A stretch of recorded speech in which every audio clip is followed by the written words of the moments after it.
جب جب اللہ کے روبرو دعا کے لیے ہاتھ اٹھاتے ہو تب تب اللہ تمہارا مقدر تمہاری رضا کے مطابق بدلتا ہے، اور سچ یہی ہے کہ زندگی میں تمہیں وہی ملتا ہے جس کے لیے تم کوشش کرتے ہو، اور تم وہی پاتے ہو جس پر تم صبر کرتے ہو، کیونکہ اللہ اس جھولی کو کبھی خالی نہیں رکھتا جو صرف اس کے سامنے پھیلائی جاتی ہیں۔ بس مسئلہ یہ ہے کہ تم ذرا سا انتظار کرتے ہو اور تھک جاتے ہو، پھر خود سے ہی گمان کر بیٹھتے ہو کہ دعائیں قبول نہیں ہوتی، اب بہت دیر ہو گئی ہے اور اب کچھ بدل نہیں سکتا، حالانکہ وہ رب تو اپنے کاموں میں دیر سویر ہونے ہی نہیں دیتا۔ جو تمہیں دیری لگ رہی ہوتی ہے وہ دراصل اس کی حکمت ہوتی ہے، اور جو بھی تمہیں ملتا ہے اپنے اور صحیح وقت پر ہی ملتا ہے۔ تو پھر ڈر کے ان وسوسوں کو کبھی جیتنے مت دینا، ذرا سی تاخیر پر مایوس مت ہو جانا، حالات کتنے ہی کیوں نہ مشکل ہو جائیں۔ تم دعا کرنا کبھی مت چھوڑنا، کیونکہ اس کا ایک کن تمہارا صدیوں کا کام لمحوں میں کر سکتا ہے، اور جو دعا کا خیال تمہارے دل میں لا سکتا ہے وہ اس خیال کو تمہارا مقدر بنانے پہ قادر ہے۔ دعا کی توفیق ہی قبولیت کی سب سے بڑی دلیل ہے، جسے کوئی رد نہیں کر سکتا، تمہارا نصیب بھی نہیں۔ پھر وہ تمہیں اتنا صبر اور اتنی ہمت دے دیتا ہے کہ تم اس کے کن تک پہنچ جاتے ہو، یوں وہ تمہیں اس مقام تک لے آتا ہے جہاں دعائیں منہ سے نکلتی ہیں اور قبول ہو جاتی ہیں۔ صبر سے گزار کر وہ تمہارے یقین کا امتحان لیتا ہے، وہ تمہیں سزا نہیں دیتا، وہ تو بس تمہیں اپنے قریب لانے کے لیے آزماتا ہے۔ کیا ہوا اگر وہی تمہارا نصیب ہو جس پر تم ہمت ہار بیٹھے ہو؟ کیا ہوا اگر اللہ نے مقدر کا وہ حصہ نامکمل اس لیے رکھا ہو کہ تم اس خالی جگہ کو اپنی دعاؤں سے اپنی چاہت کے مطابق مکمل کرو گے؟ کیا ہوا اگر وہ صرف ایک دعا کی، صرف ایک سجدے کی بات ہو جس کے لیے تم اتنا تڑپ رہے ہو؟ تم کہتے ہو کہ جب وہ مقدر میں ہی نہیں تو پھر دعا کیوں مانگوں میں؟ تم یہ کیوں نہیں سوچتے کہ دینے والا مقدر سے اور تمہارے وسوسوں سے بہت بڑا ہے؟ مگر دعائیں تو ناممکن کے لیے ہی ہوتی ہیں، ان کے لیے جو تمہارے مقدر کا حصہ نہیں ہوتے۔ مقدر میں لکھے ہوئے کا ملنا ہر حال میں لازم ہوتا ہے۔ تمہارا بکھرنا عارضی ہے، مگر اس کا تھام لینا مستقل ہے۔ تم نے خود کو خود ہی توڑ رکھا ہے، ورنہ وہ تو کب سے تمہیں جوڑنے کے لیے تیار بیٹھا ہے۔ تو تم ان کرچیوں کو اس کے پاس لے جاؤ، پھر وہ انہیں یوں سمیٹ دے گا جیسے اس کا ایک حرف کن ان دو جہانوں میں سمٹ کر انہیں زندہ کر دیتا ہے۔ یقین رکھنے والے یقین رکھتے ہیں، اور راستے بنانے والا راستے بنا دیتا ہے۔ تو تم یہ کن اندیشوں میں پڑے ہو؟ منصوبے بھی وہ بناتا ہے اور راستے بھی وہی نکالتا ہے۔ تمہارا کام بس دعا کرنا ہے، صبر کی اس آخری سانس تک، جب تک تمہیں وہ مل نہیں جاتا جو تمہیں چاہیے۔ مایوسی اور امید تم میں ہے۔ وہ کہتا ہے اللہ تمہارے حالات تب تک نہیں بدلتا جب تک تم وہ نہیں بدلتے جو تمہارے اندر پوشیدہ ہے۔ تو جب تک تم ان چیزوں پر خوش رہنا نہیں سیکھو گے جو تمہارے پاس ہے اس وقت، تو اللہ تمہیں وہ کیسے دے گا جو تم مانگتے ہو؟ ایک طریقہ وہ ہے جس کے لیے تم خود کو تیار کرتے ہو، اور دوسرا وہ ہے جس کے لیے اللہ تمہیں تیار کرتا ہے۔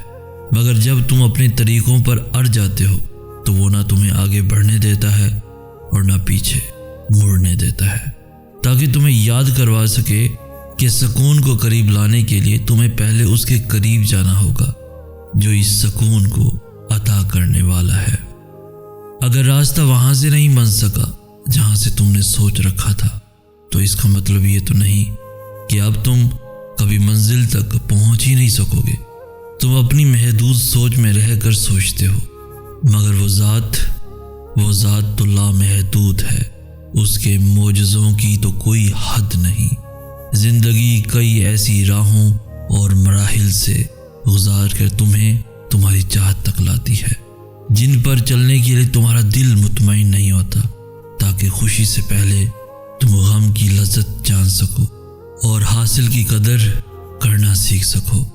اللہ کے پاس تمہارے لیے بے شمار راستے ہیں، ایسے راستے جہاں پر تم اپنی چاہت بھی پالو گے اور اللہ کو بھی۔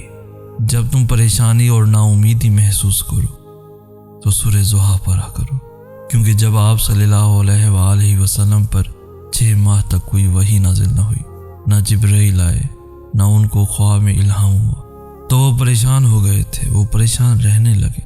تو اللہ تعالیٰ نے سورہ ضحیٰ وحی فرمائی، جس کی تفسیر آتی ہے کہ اگر تم پریشان ہو تو رات کو جلدی سو اور جلدی اٹھو اور خوبصورت صبح کو دیکھو، تاکہ تمہیں پتہ چلے کہ صرف اندھیری رات نہیں ہے بلکہ اس کے بعد روشن صبح بھی ہے۔ پھر فرمایا، اے محمد، تمہارا رب نہ تو تم سے ناراض ہے اور نہ ہی وہ تمہیں بھول گیا ہے، اس سے بہتر بھی کوئی تسلی ہوگی۔ تو بس جب تم ڈپریس ہو تو سورہ ضحیٰ پڑھ لیا کرو۔ اللہ کو تمہارا توکل اور تمہارا صبر کرنا اتنا پسند آ گیا ہے کہ وہ چاہتا ہے کچھ دیر اور تم اسی یقین کے ساتھ اس سے مانگو، اور یہ نہیں سوچو کہ کیا ممکن ہے اور کیا نہیں، کیونکہ جب تم ناممکن مانگتے ہو تب اللہ بھی تمہیں ناممکن وسیلوں سے ہی عطا کرتا ہے۔